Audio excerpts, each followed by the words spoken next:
अऊज़ु बिल्लाहि मिनश शैतानिर रजीम बिस्मिल्लाहिर रहमानिर रहीम। मुहतरम सामईन अस्सलामु अलैकुम वरहमतुल्लाहि वबरकातुहू। मैं आपको अपने चैनल अक्सा इस्लामिक एजुकेशन में खुशामदीद कहती हूँ और दुआ करती हूँ अल्लाह ताला आप सबको खुश रखे, आबाद रखे और आप पर अपनी हज़ार रहमतें बारिश की तरह बरसाए। सामईन, आज मैं आपके साथ 7 और 8 मुहर्रमुल हराम का वजीफ़ा शेयर करने जा रही हूँ। ये वजीफ़ा बहुत ही पावरफुल और इंतहाई मुजर्रब वजीफ़ा है।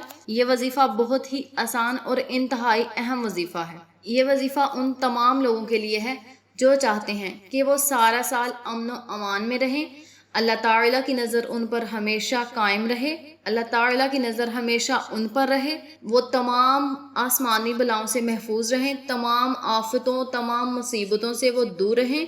इसके अलावा वो पूरा साल चोरी से महफूज रहें, यानी उनके घर में किसी किस्म का भी खलल पैदा ना हो, किसी किस्म की परेशानी पैदा ना हो और उन्हें माली या जानी नुकसान ना हो। तो आप ये वजीफ़ा ज़रूर करें। मौत के अलावा ये हर किस्म की बीमारी और परेशानी का वजीफ़ा है, इसलिए आप लोग ये वजीफ़ा ज़रूर करें। अल्लाह ताला आप पर अपना खास करम ज़रूर फरमाएगा और आपको इस वजीफ़े के सदके तमाम मुसीबतों से दूर रखेगा। तो चलें अब हम अपने वजीफ़े की तरफ चलते हैं।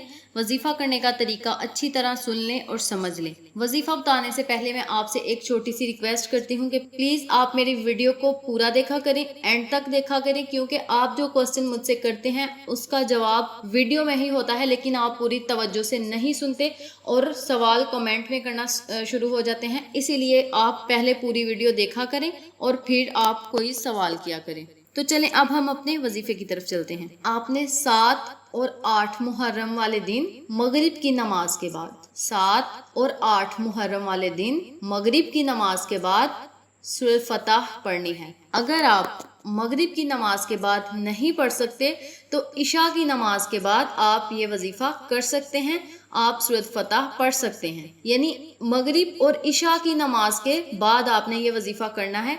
अगर आपने मगरिब की नमाज के बाद करना है तो अब वो भी बेहतर है, अगर इशा की नमाज के बाद करना है तो वो भी बेहतर है। और इशा की नमाज के बाद अगर आप ये वजीफा ना कर सके तो आपके पास 12 बजे तक टाइम है, आप 12 बजे से पहले पहले ये वजीफा कर सकते हैं। इसके साथ मैं आपको एक बात और बताती चलूं, अगर आपने ये वजीफा मगरिब की नमाज के बाद शुरू किया है तो आपने दूसरे दिन भी मगरिब की नमाज के बाद ही ये वजीफा करना है। अगर आपने ये इशा की नमाज के बाद ये वजीफा ये विर्द किया है तो आपने दूसरे दिन भी इशा की नमाज के बाद ही करना है।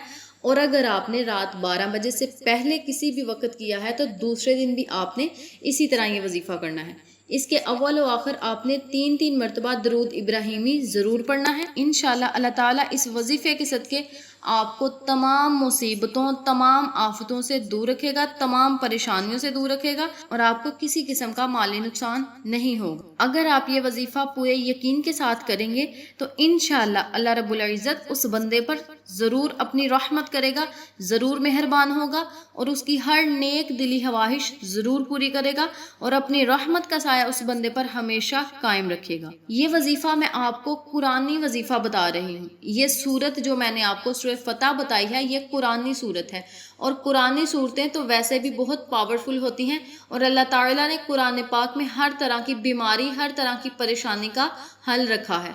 तो इसीलिए आप प्लीज़ ये वजीफ़ा पूरे यकीन के साथ करें। उम्मीद करती हूँ आपको इस वजीफ़े की अच्छी तरह समझ आ चुकी होगी। अल्लाह से दुआ है अल्लाह ये वजीफ़ा मुझे और आप तमाम सामाइन को करने और दूसरों के साथ शेयर करने की तौफीक दे। अगर आपको हमारी वीडियो पसंद आए तो इसे लाइक करें, शेयर करें, हमारे चैनल को सब्सक्राइब करें और साथ वाले बेल आइकन बटन को ज़रूर दबा दें ताकि मेरी हर नई आने वाली वीडियो की अपडेट आप तक आसानी से पहुंच सके। फिर किसी नए वजीफ़े के साथ आपकी खिदमत में हाजिर होंगे, तब तक के लिए इजाज़त दें। अस्सलामु अलैकुम वरहमतुल्लाहि वबरकातुहू।